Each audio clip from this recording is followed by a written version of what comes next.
क्या होती है एंटी डंपिंग ड्यूटी, ये आज आप सीखेंगे। क्यों सीखेंगे? क्योंकि एक न्यूज है ऐसी ऐसी क्या न्यूज है, जरा न्यूज सुनिएगा। साथियों, कॉमर्स मिनिस्ट्री ने कहा है कि वो इंपोज करना चाहती है anti dumping duty pharmaceutical active part, जो फार्मास्यूटिकल इंग्रेडिएंट्स हैं, एपीआईज जो हैं, उनके लिए जो चाइना से आते हैं। क्या हुआ इस लाइन का मतलब? हाल ही में कॉमर्स मिनिस्ट्री ने कहा है कि वो एंटी डंपिंग ड्यूटी इंपोज करना चाहते हैं एक्टिव फार्मास्यूटिकल इंग्रेडिएंट्स के ऊपर जो कि चाइना से आते हैं। ये न्यूज है साथियों 2-3 दिन पहले की। अब हमारे दिमाग में सवाल बनता है कि सर ये होता क्या है, हमें तो यही नहीं पता, एंटी डंपिंग बोल दिया आपने, अभी बताएंगे। लेकिन किसने कहा है ये लाइन, वो भी समझ लीजिए। साथियों, भारत के अंदर department of commerce ministry of commerce and industries के अधीन आता है और उसी के अधीन साथियों भारत के अंदर एक पद है जिसको कहते हैं directorate general of trade remedies. उसने हाल ही में रिकमेंड किया है मिनिस्ट्री ऑफ कॉमर्स को कि हमें चाइना से आने वाले एक पदार्थ के ऊपर, कौन सा पदार्थ है वो, तो भाई साहब ये वाला पदार्थ है जिसका नाम है रोसिफिन सेफ्रिटिक्सोन। रोसिफिन सेफ्रिटिक्सोन नामक एक पदार्थ आता है। ये इंग्रेडिएंट है, यानी कि जैसे कि पैरासीटामोल के अंदर केमिकल का नाम पैरासीटामोल होता है ना, सिट्राजिन के अंदर सिट्राजिन जो है वो मतलब उसका नाम है, केमिकल का नाम है। बोले इस केमिकल के आने के ऊपर रोक लगाइए, और रोक लगाने के लिए क्या करिए, बोले इसके ऊपर टैक्स लगा दो। बोले कैसा टैक्स लगाएं, बोले इसके ऊपर एंटी डंपिंग टैक्स लगा दो। बोले अब ये क्या होता है, आइए अब हम आपको बताते हैं। तो कॉमर्स मिनिस्ट्री ने साथियों हाल ही के अंदर एंटी डंपिंग ड्यूटी लगाने की बात कही है। तो अब हम समझते हैं कि ये होता क्या है। साथियों, अगर मैं ये कहूं, थोड़ा सा इसको ऐसे समझने का प्रयास करिए कि चीन से भारत कोई सामान चलकर आया, हमने व्यापार किया, हमने सामान मंगाया तो सामान्यतया क्या होता है कि चाइना ने वो सामान बहुत बड़ी मात्रा में बना लिया, और बहुत बड़ी मात्रा में बनाया तो हमारे पास उठा करके एक ही बार में सस्ते दामों पर टिका दिया। अब आप पूछेंगे ये तो अच्छी बात है ना, जरूरत थी आपकी तो। अच्छा बेटा, एक बात सोच के देखिए, जैसे आपने थोड़े दिनों पहले भी नोटिस किया होगा, जब भारत में कोरोना की पहली लहर आई थी तो पहली लहर के समय हमें चाइना से बहुत सारे वो जो पीपीई किट आते हैं वो सब मिले थे। हमने देखा था कि चाइना ने भर भर के पीपीई किट इंडिया भेज दिए। आपको लगा कि चाइना कितना हेल्पिंग नेचर का है, लेकिन जनाब उसने तो पूरा पूरा सिस्टम बना रखा था। उसने तो पूरी तरह तैयारी कर रखी थी कि दुनिया को, सभी को पीपीई किट की जरूरत पड़ेगी, और बेटा खरीदोगे मुझसे ही, अल्टीमेटली पैसे देके खरीदना पड़ेगा। अब जब पैसे देके खरीदना पड़ेगा तो बड़ा सवाल ये बनता है कि सर पैसे तो हमारे गए ना, बीमार भी हम हुए, दानदाता वो बन गया, लेकिन खरीदा तो हमने। हम कह रहे हैं चाइना कितना हेल्पिंग हैंड प्रकार का है, देखिए तुरंत उसने कहा और हमें इसने सामान भेज दिया। सर बात तो गड़बड़ है। तो भारत सरकार को ये बात समझ में भी आ गई कि चाइना ने पहले बीमारी खुद बनाई, फिर बीमारी की दवा खुद से ही बना के रखी हुई थी। बीमारी की दवा, बीमारी के लिए आवश्यक उपकरण, मास्क, सैनिटाइजर, पीपीई किट, और तो और उस समय के लिए आवश्यक जो दवाई है जो कि आपके रेस्पिरेटरी परेशानियों के अंदर काम आती है, जिसका नाम है सेट्रिफेक्सोन।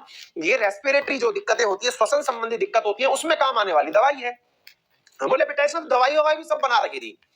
तो बोले इससे क्या हुआ, बीमारी तो प्रॉपर तरीके से फैल गई, इसका मार्केट भी चल पड़ा। जहां पूरी दुनिया कोरोना के समय मातम मना रही थी कि मार्केट पिट गया, वहां चाइना ने ग्रोथ दर्ज करी है। चाइना की इकोनॉमी ने ग्रोथ दर्ज करी। रीजन, क्योंकि चाइना ने वो सारे प्रोडक्ट बेचे, क्योंकि मार्केट तो आपका बंद था और उसकी पूरी कैलकुलेशन में था कि बेटा तुमको क्या जरूरत पड़ेगी, हमें पता है। भारत को यह बात समझ में आई। भारत को समझ में आई तो भारत सरकार ने सबसे पहले तो यह मालूम करवाया कि हम आफ्टर ऑल दवाइयों के मामले में चीन पर डिपेंडेंट क्यों हैं, जबकि मालूम होना चाहिए भारत दुनिया का सबसे ज्यादा जेनेरिक दवा निर्यातक राष्ट्र है। जेनेरिक दवा का मतलब हुआ आप महंगी दवा लाखों रुपए की बाहर भले ही खरीदिए, लेकिन उसका कट कॉपी पेस्ट करके जो बढ़िया प्रोडक्ट बना के बेचने वाले हैं वो इंडिया वाले ही हैं। दुनिया को सस्ती दवा बेचने के मामले में इंडिया का नंबर ही आता है। लेकिन इंडिया वालों की भी गड़बड़ है, ये बनाते दवाइयां हैं। आप ऐसे समझिए कि हमने एक कैप्सूल बनाया, आप में से बहुत सारे लोगों को बीकासूल पता होगा, जिसमें बी कॉम्प्लेक्स डाला होता है। कोई भी दवा आप एक बार समझिए, हम लोग पैकेजिंग बढ़िया करते हैं, हम लोग उसको गोली का रूप बढ़िया दे देते हैं, उसमें रंग रोगन बढ़िया से मिला देते हैं, लेकिन जो वास्तविक उसके अंदर केमिकल आवश्यक है ना, जिसकी वजह से वो चीज बनकर आएगी, वो हम इंपोर्ट करते हैं चाइना से। विचार करिए कि अगर हमको चाइना हमारे पास केमिकल भेजना बंद कर दे तो क्या इंडिया दुनिया का सबसे बड़ा ड्रग एक्सपोर्टर बन सकता है क्या? नहीं बन पाएगा भाई। क्यों? क्योंकि दवाइयों के लिए जो आवश्यक मूल तत्व है, ऐसे समझिए, हम कहें कि हम कपड़े के सबसे बड़े निर्यातक राष्ट्र हैं, लेकिन फिर हम कहें कि कपड़ा बनाने के लिए जो कॉटन है ना, वो हम चाइना से मंगाते हैं। उदाहरण के रूप में समझिए इस बात को।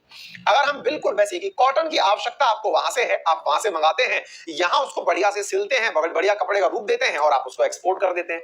लेकिन कल को उसने कॉटन की सप्लाई रोक दी तो आपका तो चला गया काम। भारत सरकार को यह बात समझ में आ गई थी।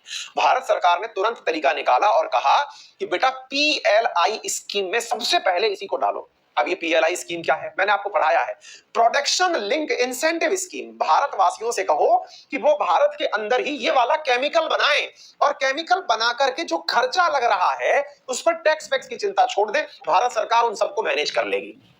लेकिन साहब पहले वही वाली बात है, आग लग चुकी तो अब आप फैक्ट्री के लिए कुआं खोद रहे हैं, फैक्ट्री बना रहे हैं, दवा बना के दे रहे हैं, अपने आप में चुनौती है। तो फिर क्या करें? तो फिर भारत सरकार को यह समझ में आया कि बेटा जब तक हम अपनी फैक्ट्री बनवाएंगे, चालू करवाएंगे, तब तक तो ये हमारे यहां इतना स्टॉक सस्ते दामों पर भेज देगा, क्योंकि इसे पता है कि इंडिया के नाम पर इसने बना के तो रख लिया था माल। अब अगर इंडिया नहीं पहुंचाया गया तो अल्टीमेटली उसके यहां सड़ेगा। अब सड़ने से तो ज्यादा अच्छा है ना कि मुफ्त में बांट दो, कम से कम दान करने का तो वो ले लो कि मैंने दान करके क्रेडिट कमा लिया। बोले एक काम करो बेटा, इसने जो सामान बेचना चालू कर रखा है हमारे पास, इसके ऊपर अब टैक्स लगाओ आप। अब आप पूछेंगे कि क्या सर किसी देश से आने वाले सामान को हम रोक सकते हैं क्या? बिल्कुल रोक सकते हैं।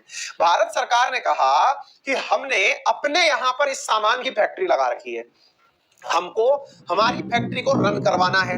अब ये महाराज हैं कि इन्होंने बना करके पूरे के पूरे बोरिया बिस्तर भर रखे हैं। ऐसी स्थिति के अंदर यहां से जब हमारे पास पूरा सामान इन लोगों का आके पहुंचता है तो भाई ये इतना सस्ते दाम पर हमको दे देते हैं कि हम खड़े नहीं हो पाते, हमारी फैक्ट्रियों का माल ही नहीं बिक रहा। तो बोले एक काम करो, ये आपके यहाँ कचरे की तरह डाल रहा है ना अपने सामान को? बोले हाँ। तो बोले बेटा एक काम करो, इसके ऊपर कचरा विरोधी कानून लगा दो। बोले क्या होता है वो? बोले इसके ऊपर एंटी डंपिंग टैक्स लगा दो। बोले ये क्या होता है? इससे कहो कि बेटा तुम जो माल भेज रहे हो अब मैं इसके ऊपर पैसे वसूलूंगा। और पता है भारत सरकार ने कितने पैसे वसूलने की बात करी है? भारत सरकार ने कहा 12.91 पर केजी। अब ये तथ्य मुझे याद नहीं रहते हैं, मैं ये लिख करके लाता हूं, आप ये मत सोच के बैठ जाना कि वाह सर को कितना बढ़िया से याद रहता है ना। भाई ये तथ्य याद नहीं रहते हैं, है ना? ये कौन क्यों याद रखूं मैं? जरूरत नहीं है ना इसकी। लेकिन आपको बताने के लिए भारत सरकार ने क्या प्रस्तावित किया है कि इस दवा के ऊपर इतने रुपए का प्रति किलो के हिसाब से टैक्स लगा दो। इससे क्या होगा? उनकी दवा जो है वो महंगी हो जाएगी। इतना जो टैक्स लगा इसे ही क्या कहा गया? Anti dumping duty. तो उम्मीद है आपको यह बात समझ में आ गई होगी एंटी डंपिंग ड्यूटी क्या होती है। आप में से कुछ समझदार बालक भी होंगे, वो क्या कहते हैं? वो कहेंगे सर एक बात बताइए, WHO तो कहता है कि दुनिया भर का सारा ट्रेड फ्री ऑफ कॉस्ट होना चाहिए, बिना बैरियर होना चाहिए, तो क्या ये WHO के नियमों, WTO के नियमों के खिलाफ नहीं है? वर्ल्ड ट्रेड ऑर्गेनाइजेशन के खिलाफ नहीं है? आंसर है जी नहीं।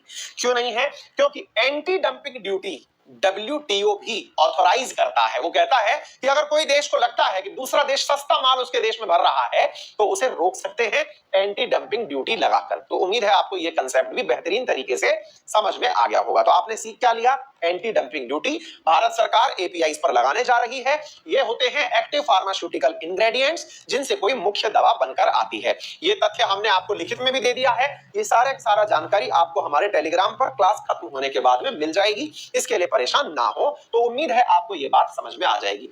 ये फाइनल कौन करेगा, मतलब अंत में ऑथोराइज कौन करेगा? तो वित्त मंत्रालय करता है। कॉमर्स मिनिस्ट्री ने बता तो दिया है, लेकिन ये अभी बॉल किसके है? फाइनेंस मिनिस्ट्री के अधीन है। वो डिसाइड करेंगे और बताएंगे। ठीक है, आइए एक बहुत ही इंपॉर्टेंट